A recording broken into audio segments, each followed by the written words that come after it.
Good morning. My name is Don Walker. I'm the pastoral intern here at Scots Kirk, and on behalf of the session and Pastor Mitchell, I'd like to welcome you all, those who are here with us in the church and those who are attending online today. Before I get into the announcements, I just wanted to say a personal thank you to everyone who helped make this conference happen this past weekend.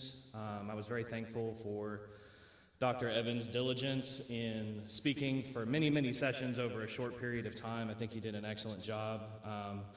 But I also want to thank those who were cooking and moving tables and chairs. I think a lot of times when people think of conferences or when they think of Christian education, they think of these big, grand things. They think of the names that everyone knows. But it's important for the local church to do these things as well, and for us to be able to reach out to our communities, for us to be able to have times of learning together. So thank you for everyone who was involved in that. Just a couple of announcements. The ladies' Bible study is canceled for the next 2 weeks and will resume on June 2nd. And then also on June 21st, we will have our next men's breakfast. If you have not been to one, you are missing out. So I highly encourage you to come if you have the time. Tristan Leidy, who raised his hand over there, he is the point of contact for that. So if you have any interest, you have any questions, please reach out to Tristan. Now if y'all will please take a moment and prepare your hearts for worship. As in your bulletin, you read Galatians chapter 5, verses 13 through 15.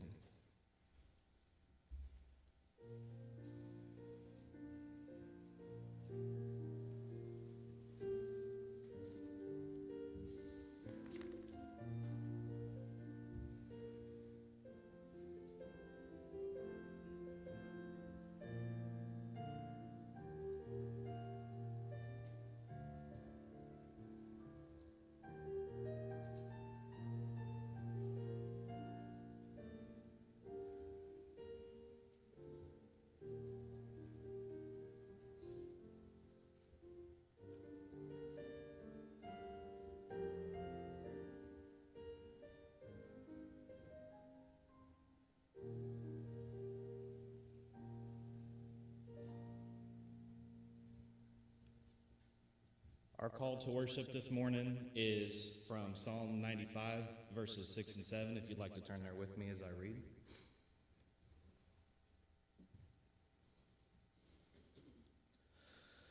O come, let us worship and bow down. Let us kneel before the Lord our Maker, for he is our God, and we are the people of his pasture and the sheep of his hand. Now, if y'all will please stand and worship the Lord with me as we sing, O Love of God, How Strong and True, from Trinity Hymnal number 81.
please bow your heads in prayer with me.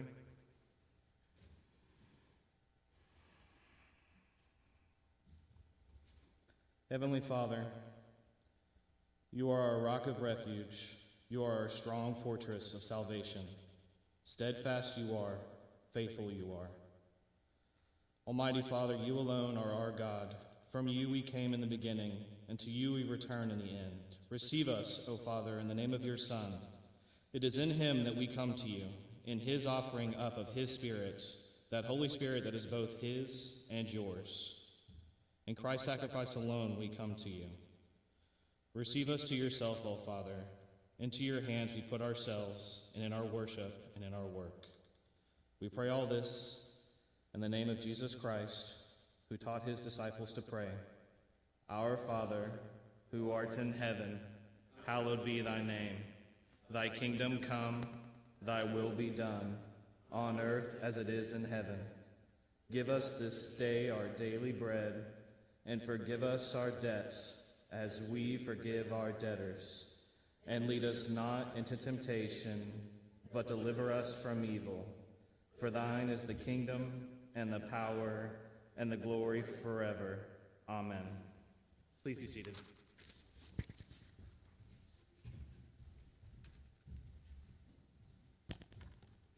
I'm Barry Montoya, an elder. Our confession of sin is from Exodus chapter 20, 1 through 17. We will read together the Ten Commandments. And God spoke all these words, saying, I am the Lord your God, who brought you out of the land of Egypt, out of the house of slavery. You shall have no other gods before me. You shall not make yourself a carved image or any likeness of anything that is in heaven above, or that is in the earth beneath, or that is in the water under the earth. You shall not bow down to them or serve them.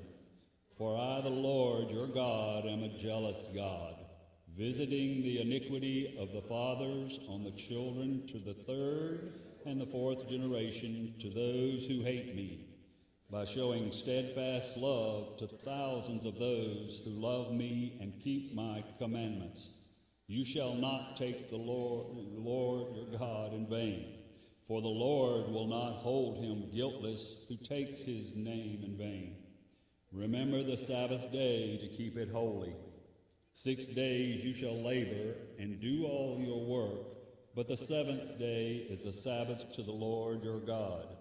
On it you shall not do any work, you, your son, or your daughter, your male servant, or your female servant, or your livestock, or the sojourner who is in your gates. For in the 6 days the Lord made heaven and earth, the sea, and all that is in them, and rested on the seventh day. Therefore the Lord blessed the Sabbath and made it holy. Honor your father and your mother, that your days may be long in the land that the Lord your God is giving you. You shall not murder. You shall not commit adultery. You shall not steal. You shall not bear false witness against your neighbor. You shall not covet your neighbor's house. You shall not covet your neighbor's wife, or his male servant, or his female servant, or his ox, or his donkey, or anything that is your neighbor's.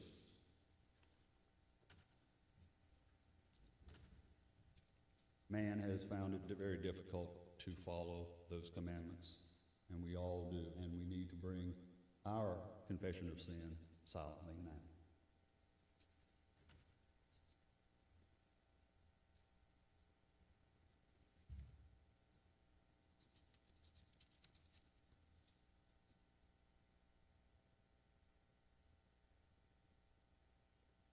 Our assurance of pardon comes from 2 Corinthians chapter 5, verse 21.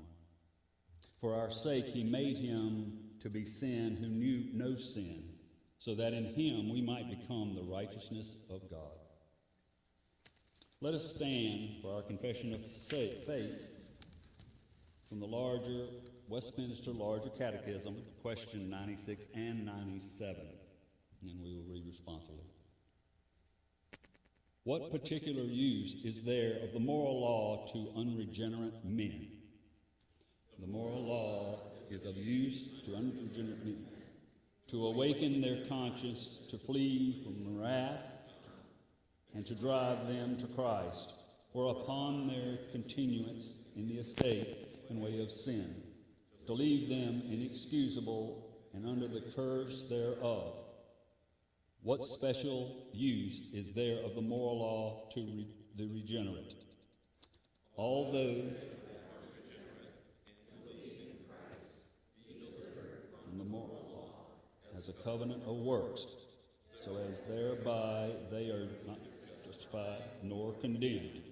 Yet, beside the general uses thereof, common to them with all men, it is of special use to show them how much they are bound to Christ for his fulfilling it, and enduring the curse thereof in their stead and for their good, and thereby to provoke them to more thankfulness, and to express the same in their greater care, to conform themselves thereunto as a rule of their obedience. Please be seated. Would like to ask Elder Joel, the children's son.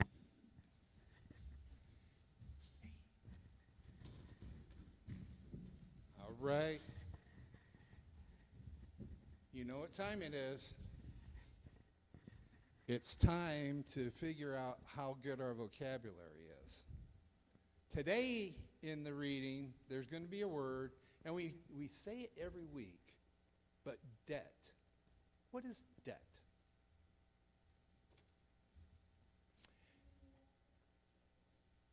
Yeah, debt is meaning that we owe something, right? Usually, if you're indebted to somebody, it means you owe them something, right? Now, what we want to remember is, remember in the Lord's Prayer, it says, forgive us our debts, right?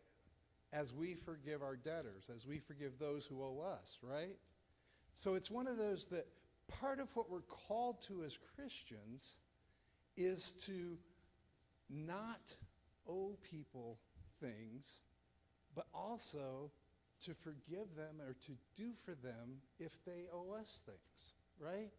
We're not supposed to hold it against them. Paul's going to talk about love, and love is showing that you love your neighbor as yourself, right? So you treat your neighbor as you want to be treated, not as you think they deserve to be treated, right? Because what would have happened to us if God treated us as we deserve to be treated? We would be all condemned to death. It's only because God loves us enough, he sent Christ, and because Christ paid the sin debt for us and rose again, we have this unique gift from God, and we need to make sure we show it to everybody else around us. Let's pray. Dear Heavenly Father, we do thank you for the great gift of your Son. We pray that you would remind us of that gift as we go through this world.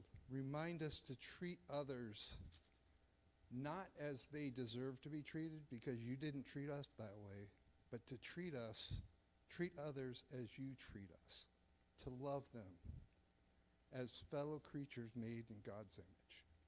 In Jesus' name we pray. Amen.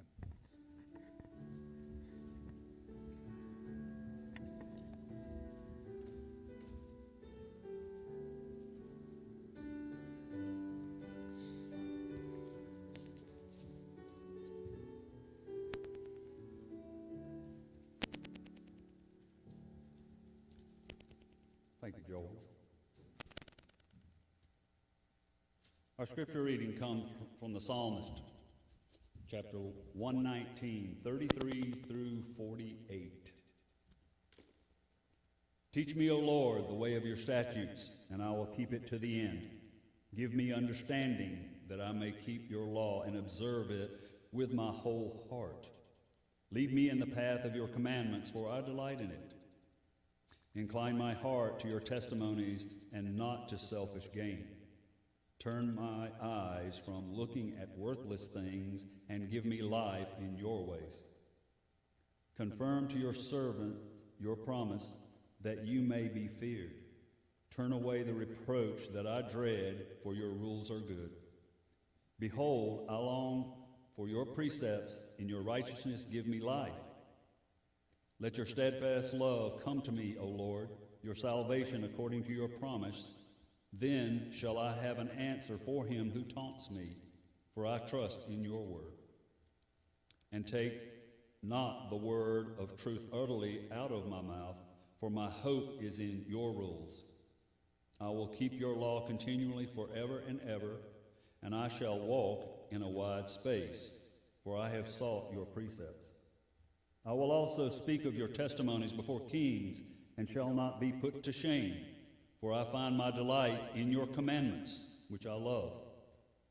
I will lift up my hands toward your commandments, which I love, and I will meditate on your statutes. Blessed be the reading of the word of God.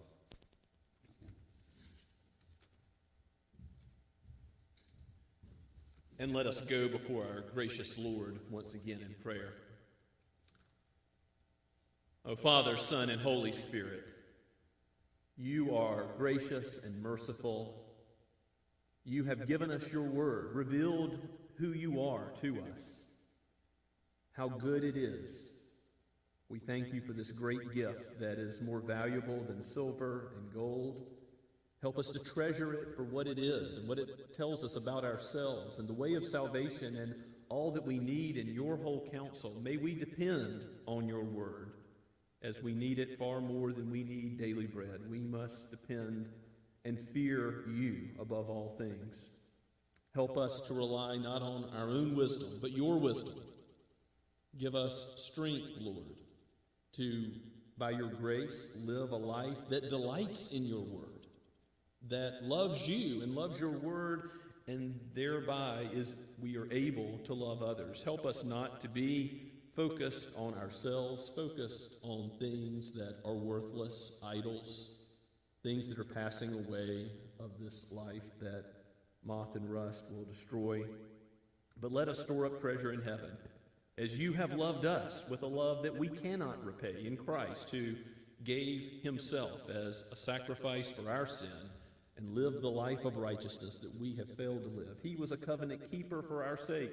So may we be those who keep your word out of thanksgiving and love others, so that the world would see that we are able to give of ourselves because you have given to us so much. Help us, Lord, even as we pray, not to be focused first on ourselves, but on the things that would expand your kingdom. We think of your word going out to the ends of the earth, to every nation, tongue, and tribe. We pray that you bless the proclamation of your word, yes, here, but to the ends of the earth, and churches that proclaim the truth the world over.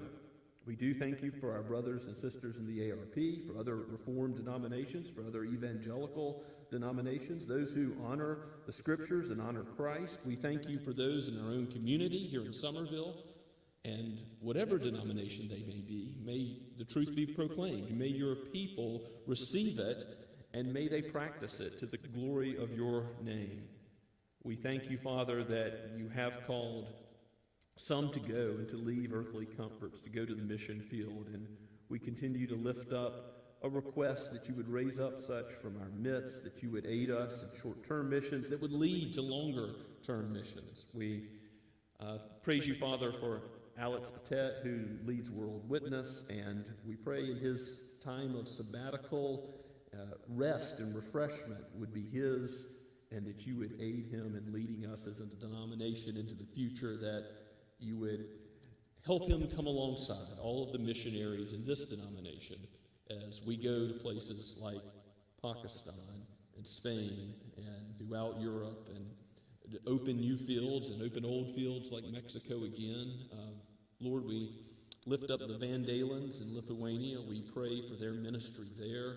We thank you for Frank Van Dalen, his prior leadership in that same role, and how you've called him to be a humble servant, to preach your word in Lithuania. May it be a multiplication of disciples that you work there through your word. Father, as we lift up others, we also lift up our brothers and sisters at Shem Creek, the elders, the pastor, Ben Carver there, his wife Emily. Father, we pray that you would strengthen them and multiply them and make it possible, if it would be your will, to plant more churches that would honor your name in the Low Country. Again, whether they be ARP or otherwise, but we do pray for those that are considering joining our denomination and for the opportunity to plant more churches. We know this can only be done by your mighty power, for the church is not of man, but it is of you, O Lord. You have designed it, and you are the one who reigns over it. O Christ, you are the only great king and head of the church. No man occupies that role. And so we thank you for your wisdom and giving elders and deacons to the church at large and to this church specifically. We thank you, Lord, for how gracious you have been to give us men of wisdom to oversee this congregation, to care about mercy ministry and see that there is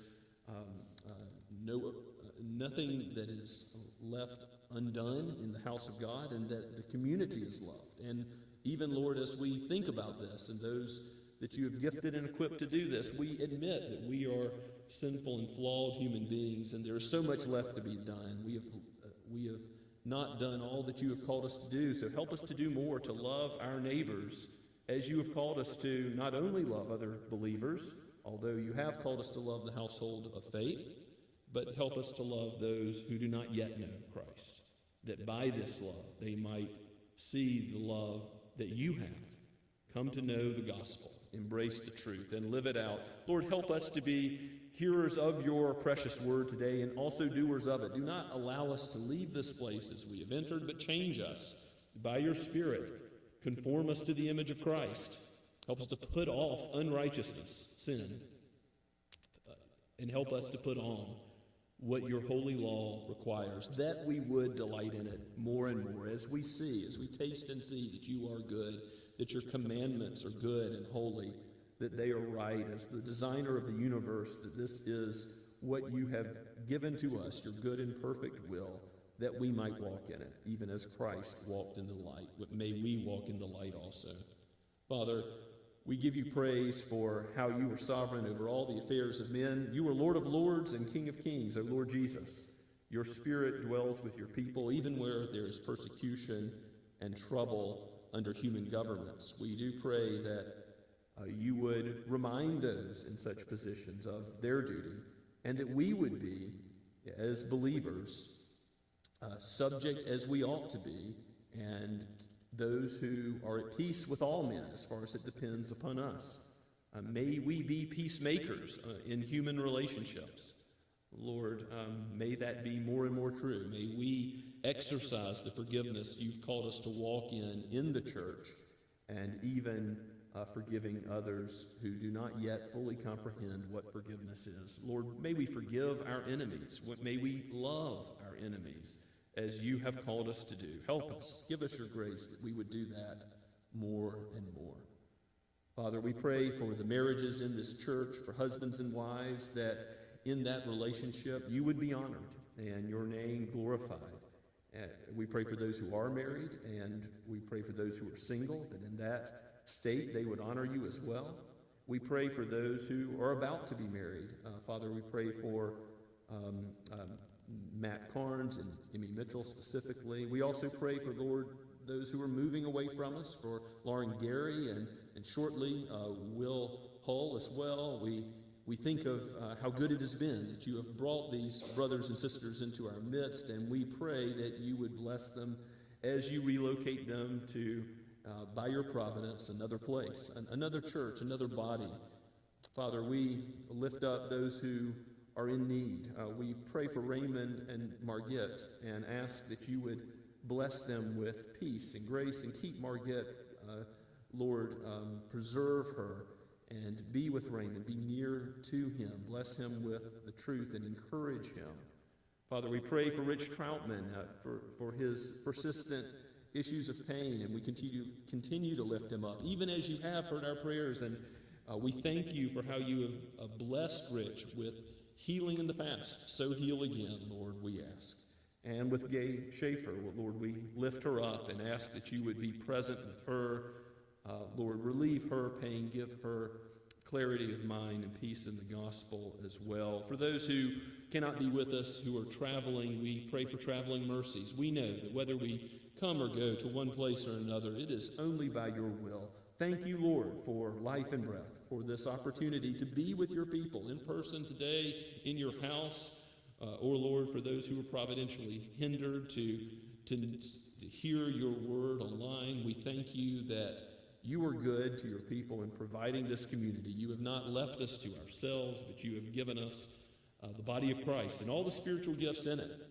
How good it was to hear this expounded in the conference yesterday and the day before. Lord, we are so thankful for Dr. Keith Evans' ministry and amongst us, and we pray for him and his family as he returns to Charlotte and has much work to do. We pray for us that we would exercise our spiritual gifts in love, just as you have called us to do, that more and more as a body we would be evidencing the grace of Christ and your goodness in providing these things to us, just as you have from on high. Our natural giftings, our spiritual gifts, even as in heaven we will glorify you forever in our own personalities, in our own diversity, which is united in one Lord and one faith and one baptism, one birth by your Holy Spirit. All this we pray in the name of Christ, the Holy One, the great King and head of the church. In his name we ask. Amen. As we continue to worship the Lord, let's stand and sing from the Blue Book. There is Blue Book, page 32, Oh, How Good It Is, as we worship the Lord together.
Let's pray together. Our God, we thank you for this congregation. We thank you for today, this beautiful day that you made, gorgeous weather, wonderful warm temperatures. God, we thank you that you have given us the gift of love. We ask for you to guide us through the Holy Spirit to put into action that love in this congregation to these people, Lord, one at a time in each interaction, each time we speak with each other, to help us to have hearts of flesh with one another, not hearts of stone. We ask you to work with us fallen human beings who need you every day. Every minute of the day, Lord, we need you. We thank you for the blessings of the offerings. This is one more offering that we give, love to one another. And we thank you in the name of Christ. Amen.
Please be seated. Turn with me, if you would, to Romans chapter 13, just covering a couple of verses today.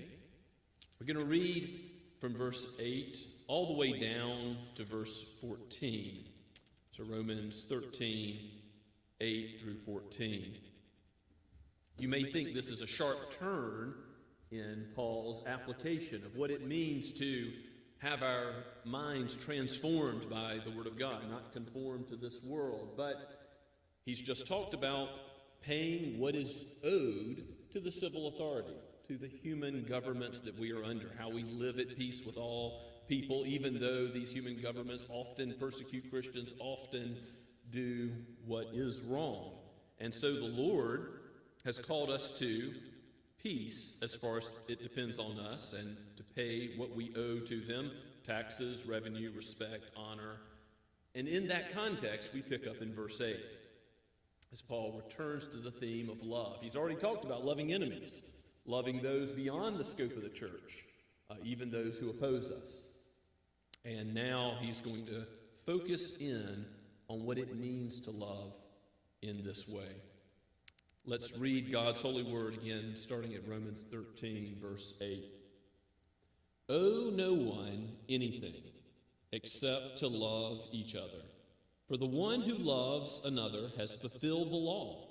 For the commandments, you shall not commit adultery, you shall not murder, you shall not steal, you shall not covet, and any other commandment are summed up in this word: you shall love your neighbor as yourself. Love does no wrong to a neighbor, therefore love is the fulfilling of the law.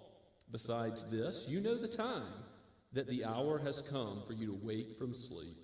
For salvation is nearer to us now than when we first believed. The night is far gone, the day is at hand. So then let us cast off the works of darkness and put on the armor of light.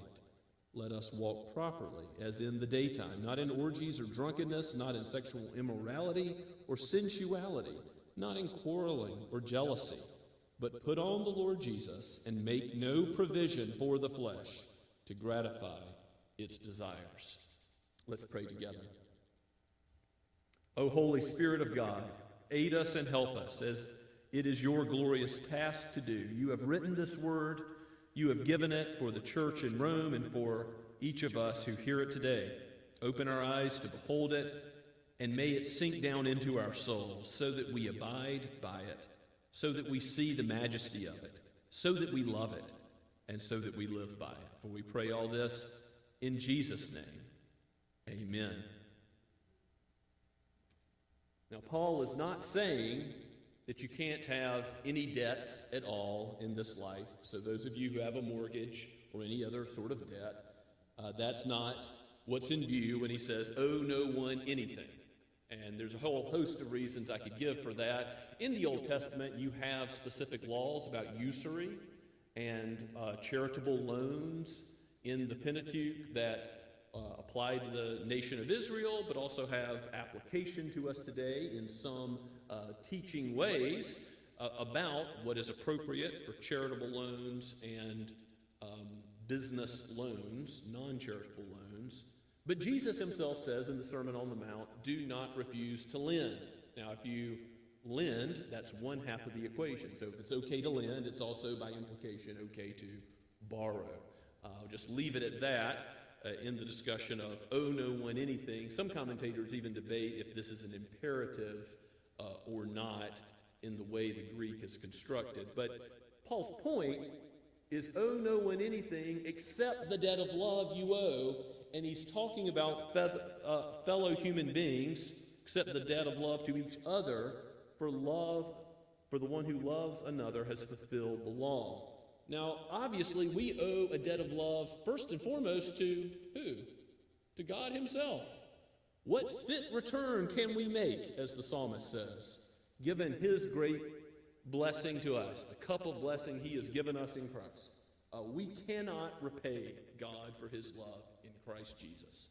Christ has died the death we couldn't give. He's come down from heaven, suffered, lived, and died as the perfect Lamb of God, the sacrifice for sinners, for all those who believe in him, for his elect for all time, for Abraham, Isaac, and Jacob, and the church today. And what a glorious gospel this is. God is love, John says in 1 John. And so it is that he has evidenced love by what he has done in the Son chiefly, and in many other ways.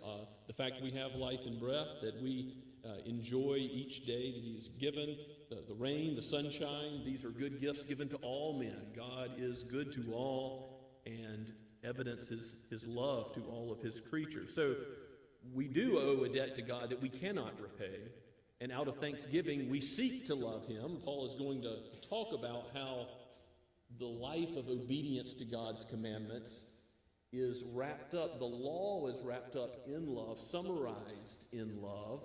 And he brings that up in the very first verse, verse 8.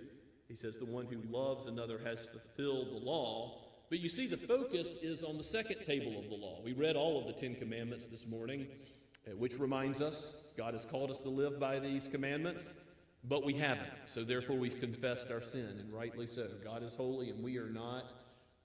The law shows us our sin and drives us to Christ, as we all must depend on him every day for grace, for forgiveness, and to walk in these commandments according to his will.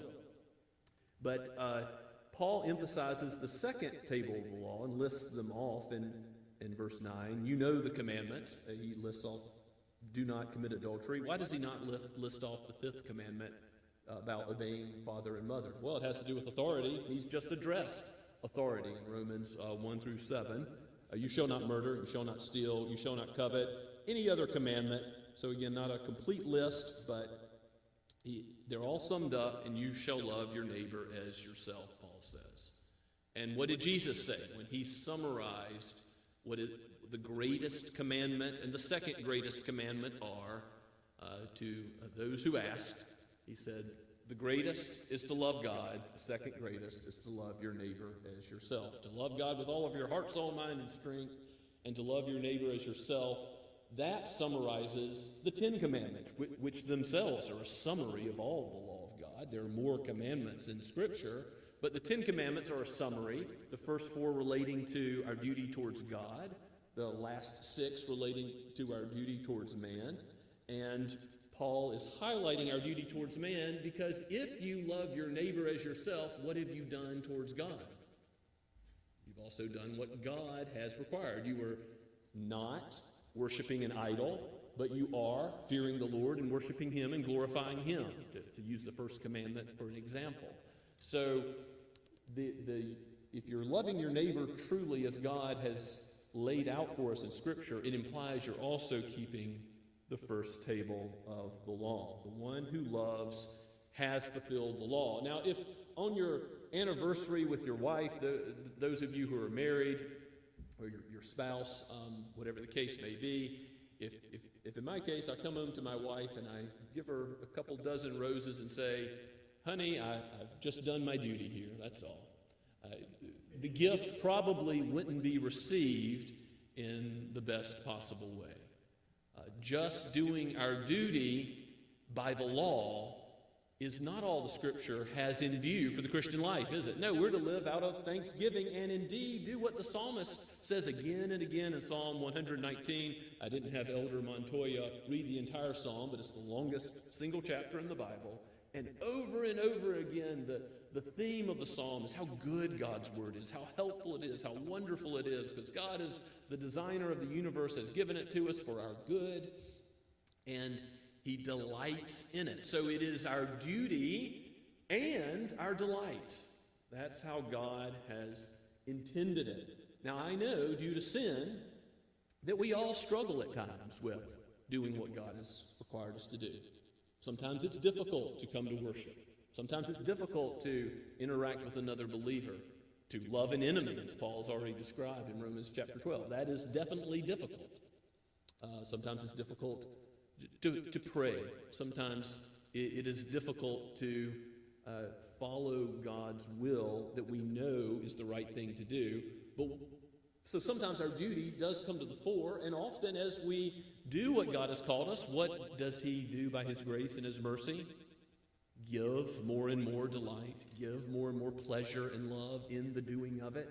So if you're saying, I've got to delight in doing what's right before I do it, that's not the right answer. No, if you know it's the right thing to do it.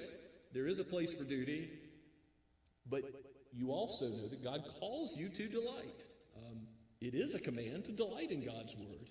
That is part of our duty.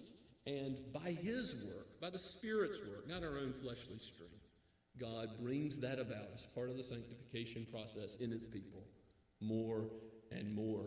And again, commend Psalm 119 to you in that regard. Love as the fulfillment of the law has a lot of implications.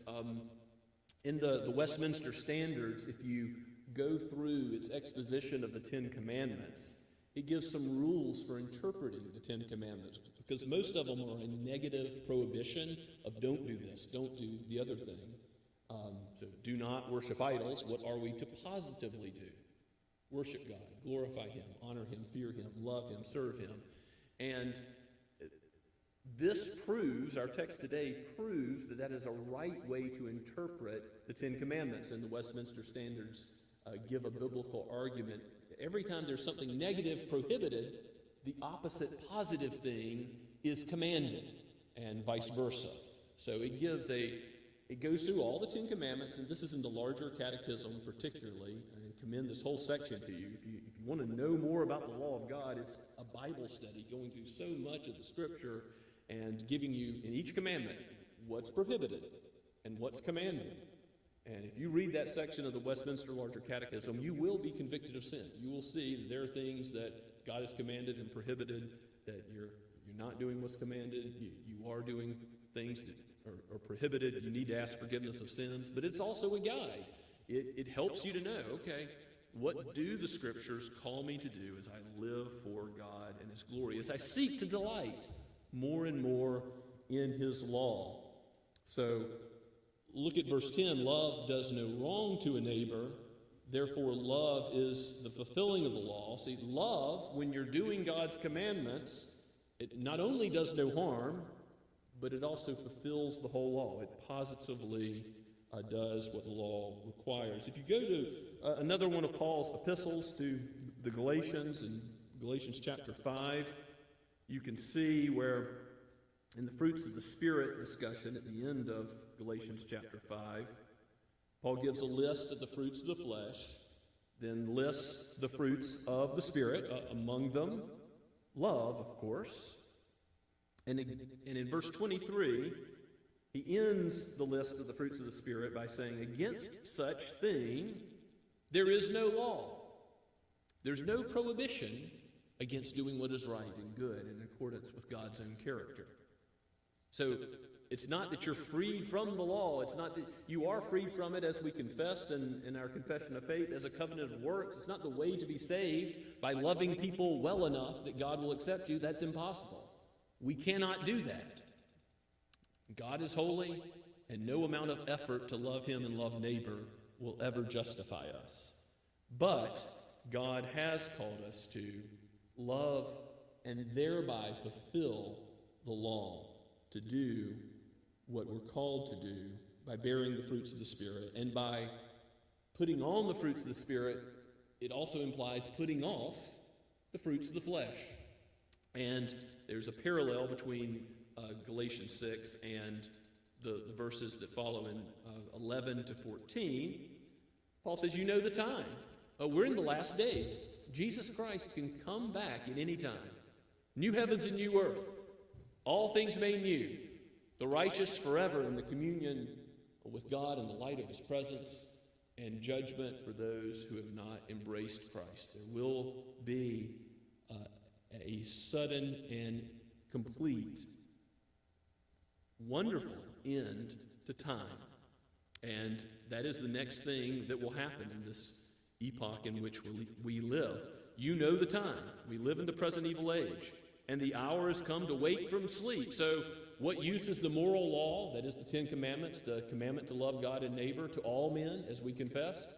It calls us to wake up, to know that now is the time to repent, that if you are slumbering, if you haven't trusted in Christ, trust in Him now, while the day of salvation is at hand.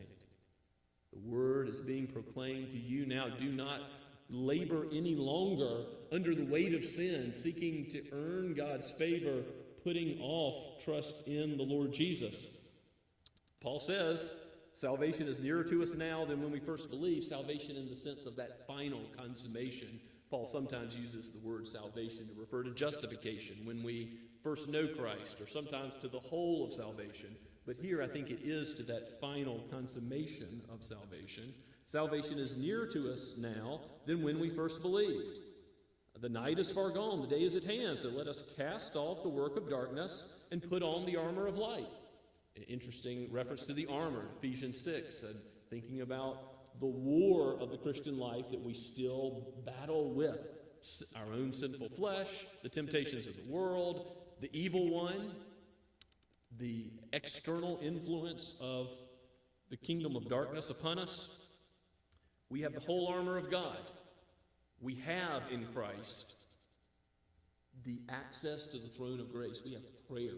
We have the sword of the Spirit, and we have prayer by which we may do war with sin. Put on the armor of light, put off the works of darkness, walk properly as those who live in the daytime, not with deeds of the flesh, orgies, drunkenness, sexual immorality, sensuality, not in quarreling or jealousy. So all of those things are anti-love, the opposite of love.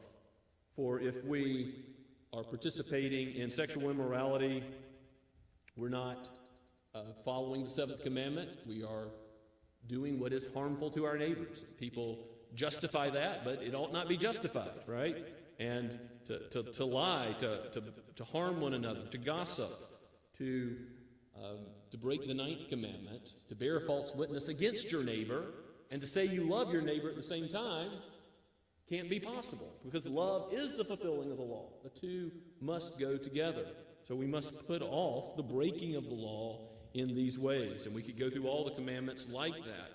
And likewise, as you put off doing what the commandments forbid, verse 14 says, put on the Lord Jesus Christ and make no provision for the flesh. How easy that is to do, to gratify its desires.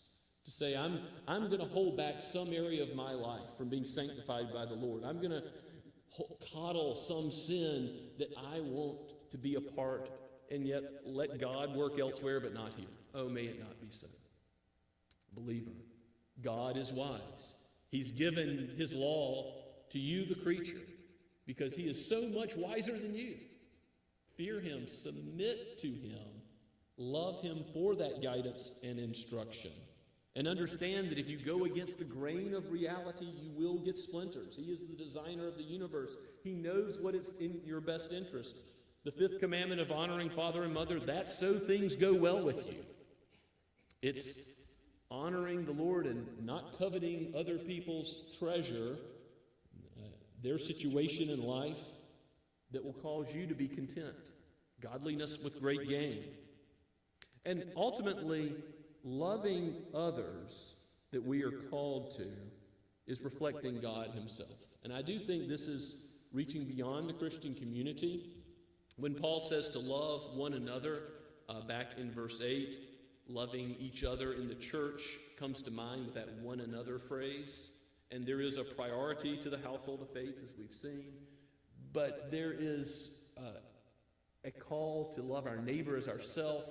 Paul is following Jesus, just as he does with the civil magistrate, paying taxes and showing honor as appropriate in that relationship. Paul is following Jesus and what he teaches on loving neighbor. And maybe you can turn with me back to Luke and see what Jesus said about the call to love our neighbor.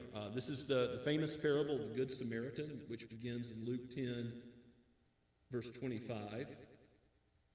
And behold, a lawyer, that is one who's an expert in the law of God, a lawyer stood up to put him to the test, saying, Teacher, what shall I do to inherit eternal life? This sort of has echoes of the rich young ruler, as you'll see. He said to him, What is written in the law? How do you read it? And he answered, You shall love the Lord your God with all your heart and all your soul and all your strength and all your mind, and your neighbor as yourself. And he said to him, You have answered correctly. Do this, and you will live. Keep the whole law, love God perfectly, love neighbor, and you'll live. The same sort of response Jesus gave the rich young ruler, and knowing that that is impossible for sinful man, because he wants to drive the rich young ruler, this lawyer, to himself, to the only one who is good, the only one who's able to fulfill the law. But you see his inner workings of his heart, as Christ knew his heart in verse 29. But he, desiring to justify himself, okay, I know what I'm supposed to do, as he studied the law, as he knows Leviticus 19:18, to love one's neighbor. You see, the Jewish community had often thought of this as only pertaining to other Israelites and not pertaining to those outside of Israel. He says, desiring to justify himself, he said to Jesus, And who is my neighbor? And what does Christ say about loving neighbor? Because remember, Paul in Romans 13 is just following Jesus. Jesus replied, A man was going down from Jerusalem to Jericho, and he fell among robbers. Obviously, Jesus is giving the parable now, who stripped him and beat him and departed, leaving him half dead. Now by chance a priest was going down that road. When he saw him and he passed by on the other side. So likewise a Levite, two that should have been in positions of knowing the truth and seeking to do the truth and seeking to minister to this one who is in great need, to love this one in great need. So likewise a Levite, when he came to the place and saw him, passed by on the other side. But a Samaritan, those who were half-breeds amongst the Jews, as they did not love the Samaritans but hated them. A Samaritan, as he journeyed, came to where he was, and when he saw him, he had compassion. He went to him and bound up his wounds, pouring on oil and wine, and then he set him on his own animal and brought him to an inn and took care of him. And the next day he took out 2 denarii and gave him to the innkeeper, saying, take care of him, and whatever more you spend I will repay you when I come back. And Jesus asks, which of these 3 do you think proved to be a neighbor to the man who fell among the robbers? And he said, the one who showed him mercy. Jesus said, you go and do likewise. Be like the good guy in the parable, the Samaritan. You be like him. You see what a paradigm shift this was as he was giving it to the hearer who knew the law of God, but even with that knowledge had become like a clanging cymbal without love.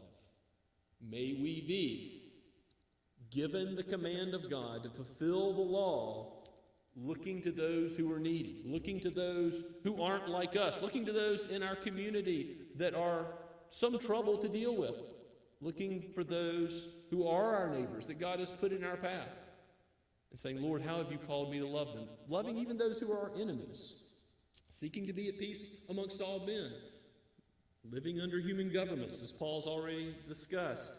How have you called me to love? It's not a feelings-based thing where we can say we have a heart more here or more there. No, it's not emotion-driven. Love is a choice and a decision to live out in a way that relates to other human beings in the same way God has related to us mercifully, graciously, abundant grace, abundant mercy given to us. He's called us to relate that way to others, teenagers, to talk to the unpopular kid, to the one who's left out, to be given a heart after Christ that has compassion on those in need and not say, I'm going to pass that by. That's too much trouble. No. Let the Lord prick our hearts with how much he's given to us in his goodness. And therefore, let us live, let us delight in his law, and let us see how it is good, for it reflects the love of Christ to the world.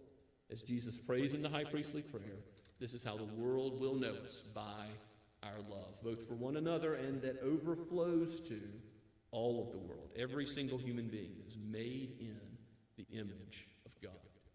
Let's pray together. Father, we give you praise that you are sovereign, that you have given us many opportunities in this connected world to love others. Often this is difficult. Often we look first to our own needs and secondly to the needs of others. Help us to reverse that, even as you, O Lord Jesus, did not consider yourself, but considered our need, and you laid down your life for your sheep. Help us. Give us grace to love those that you have called us to love. And we know that is in your church. Give us grace in your church to love one another. And we know that that extends beyond the boundaries of your people. Give us grace that you would sovereignly work by your Spirit to bring in all those who are your elect. For you are doing the work, Lord. You are using your word, and you are calling a community to exist, bringing them out of darkness and into your marvelous light. May we walk not in the darkness, but may we walk as you've intended in the light of the Lord Jesus. May we love you and be a blessing to others as we love them. Help us, we pray. In Christ's name, amen. As we respond to God's word, let us stand and sing from the Trinity hymnal once more, number 355, We Are God's People.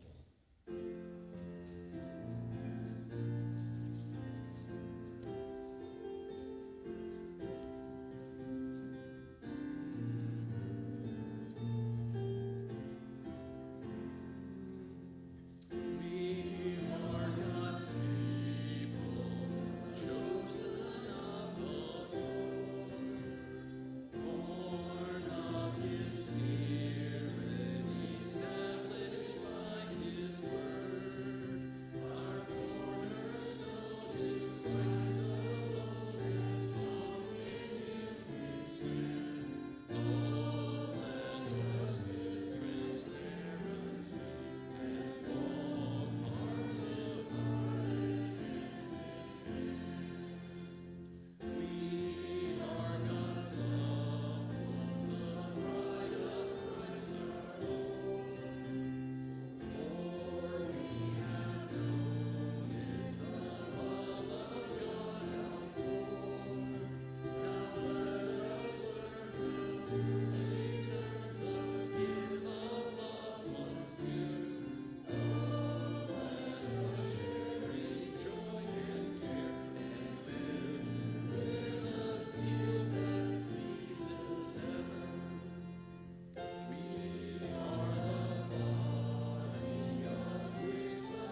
Now to him who is able to keep you from stumbling and to present you blameless before his presence, before his glory with great joy.